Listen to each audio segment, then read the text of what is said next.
Hello, my name is Diana Martinez Florentino. I'm studying modern languages with a mention in tourism. Now, I will be talking with you about the importance of voice and voiceless sounds in English. First, I want to apologize with you because my voice sounds very bad, and this is because I'm teacher assistant, and this is the second week, and there are 28 students and it's very complicated in this time. So let's begin. In English, sounds can be categorized into two main types: voice and voiceless sounds. Voice sounds, vocal cords vibrate, and voiceless sounds, vocal cords do not vibrate. Understanding these is crucial because they affect pronunciation, meaning, and the way words are understood in a conversation with native speakers, especially. By sounds, there are sounds made with vocal cords vibrating. If you put your hand in your throat and say sounds like Z or Z, you can feel a vibration. Examples include the sounds in the words bud and zoo. Voiceless sounds, these sounds are made without using the vocal cords, so there's no vibration. Try saying or while touching your throat, you won't feel any vibration. Examples include the sounds pat and sit. Um, we have any examples of voice and voiceless sounds. Voice sounds: bite, duck, zoo. Voiceless sounds: pat, tap, sit. We have no vibration. Um, these differences are important because they change the way certain endings like ed or s are pronounced.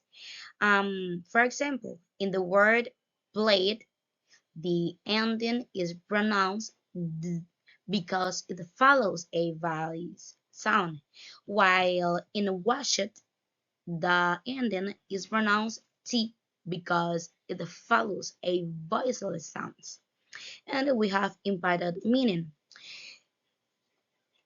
That is, correct sounds help words be understood correctly, especially with native speakers. Um, why non-native speakers omit voice sounds? Um, Non-native speakers sometimes struggle with voiced consonant sounds for a few reasons. Native language influence. Many languages don't have the same voiced sounds as English, or they don't distinguish between voiced and voiceless sounds in the same way. For example, in some languages, there might not be a strong difference between B or P or the and T. This can make it hard for speakers to hear and produce the voice versions carefully. Um, we have difficulty in hearing voice sounds. Voice consonants, especially at the ends of words, can be subtler or harder to hear, especially in fast or connected speech. This makes it easy for learners to miss them or not pronounce them strongly enough. Other reasons for omitting voice sounds are effort in production. Voice sounds require more musical control because the vocal cords have to be vibrate.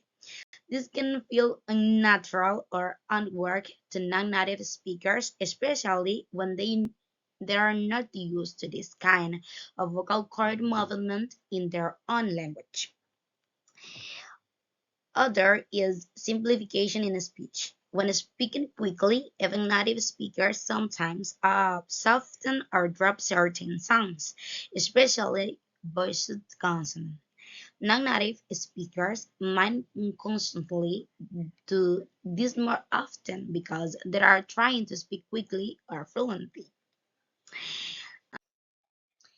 And our conclusion is understanding and practicing voice and voiceless sounds improves pronunciation and communication, especially with native speakers, because we as non-native speakers don't use our voice and voiceless sounds in the correct form.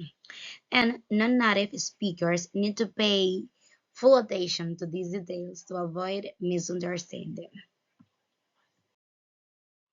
Well, this lesson is called voice and voiceless sounds.